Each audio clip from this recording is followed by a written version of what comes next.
পৃথিবীতে কোনো মানুষকে রূপের, গুণের, সম্পদের, বংশের বিভিন্ন দৃষ্টিকোণ থেকে কোনো মানুষকে কষ্ট দিতে নাই, নির্যাতন করতে নাই। আমরা যারা শক্তিশালী আছি তারা যদি দুর্বলকে আঘাত করি, মুখের দ্বারা, কথার দ্বারা, লিখনের দ্বারা, যে কোনোভাবে, যে কোনো ওয়েতে যখন আমি আমার নিম্ন স্তরের লোককে আঘাত করব, আল্লাহ রাব্বুল আলামিন রাগ করেন, আল্লাহ তার রহমতের দৃষ্টি তার উপর থেকে, ওই বান্দার উপর থেকে তুলে নেন। অসহায়কে, হতদরিদ্রকে, আমাদের চেয়ে ছোটকে, আমাদের চেয়ে নিম্ন স্তরের লোককে নির্যাতন করি, বিপদে রাখি। যে কোনো মানুষের বিপদেই আমার কাম্য হয়। একমাত্র বিষয় হয় আমি এই পৃথিবীতে আল্লাহ পাকের রহমত থেকে দূরে সরে আমিও বিপদে পড়ব। মহান রব্বুল আলামিন ফেরেশতাদেরকে আদেশ দেওয়ার মাধ্যমে যখন হযরত আদম আলাইহিস সালামের শরীর গঠন করলেন, সর্বশেষ মহান তাবারক ওয়া তাআলা আল্লাহ পাকের রূহ থেকে ফু দিয়ে তার ভিতরে রূহ সঞ্চার করালেন। তখনই আদম আলাইহিস সালাম অবচেতন থেকে সচেতনতায় ফিরে আসলেন, প্রাণ পেলেন। মহান রব্বুল আলামিনের পক্ষ থেকে সেই রূহ দান করলেন। এই কারণে প্রত্যেকটা মানুষের মধ্যে আল্লাহ পাকের পক্ষ থেকে রূহ দেওয়া রয়েছে।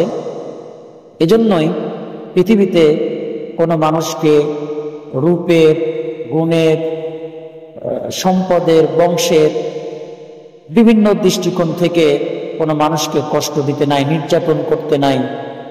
আমরা যারা শক্তিশালী আছি তারা যদি দুর্বলকে আঘাত করি, মুখের দ্বারা, কথার দ্বারা, লিখনের দ্বারা, যে কোনোভাবে, যে কোনো ওয়েতে যখন আমি আমার নিম্ন স্তরের লোককে আঘাত করব, আল্লাহ রাব্বুল আলামিন রাগ করেন, আল্লাহ তার রহমতের দৃষ্টি তার উপর থেকে, ওই বান্দার উপর থেকে তুলে নেন।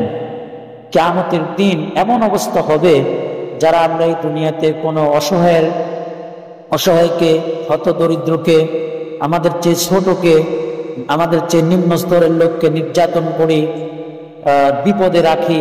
যে কোনো মানুষের বিপদেই আমার কাম্য হয়। একমাত্র বিষয় হয় আমি এই পৃথিবীতে আল্লাহ পাকের রহমত থেকে দূরে সরে আমিও বিপদে পড়ব। এবং যাকে আমি যতটুকু, যে পরিমাণ ক্ষতি করেছি, কিয়ামতের দিন আল্লাহ প্রত্যেকটা পুঙ্খানুপুঙ্খানু ওই ক্ষতি আমার দ্বারা পরিশোধ করানোর ব্যবস্থা করবেন। কিভাবে? আমাকে যখন দাফনস্থ করা হবে, আমার কোনো আত্মীয় স্বজন আমাকে টাকা পয়সা, আমার সম্পদ কবর দিয়ে দিবে না, যে প্রত্যেকটা হিসাবের সেকশনে যে ঋণ মানুষের ক্ষতি করেছি সেখান থেকে যেন আমি দিয়ে দিতে পারি।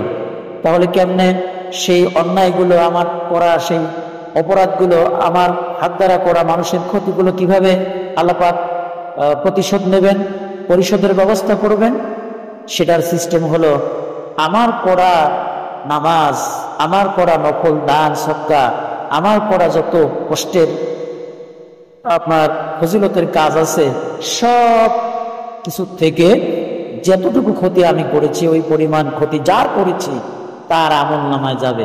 এক পর্যায়ে এইভাবে দিতে দিতে আমার আমল নামার সব নেক আমল যখন শেষ হয়ে যাবে, কিন্তু আমার ঋণ পরিশোধ হবে না, আমার মানুষের ক্ষতি পরিশোধ হবে না, তখন যার ক্ষতি করেছি তার আমল নামার যত গুনাহ আছে সব আমার আমল নামায় চলে আসবে।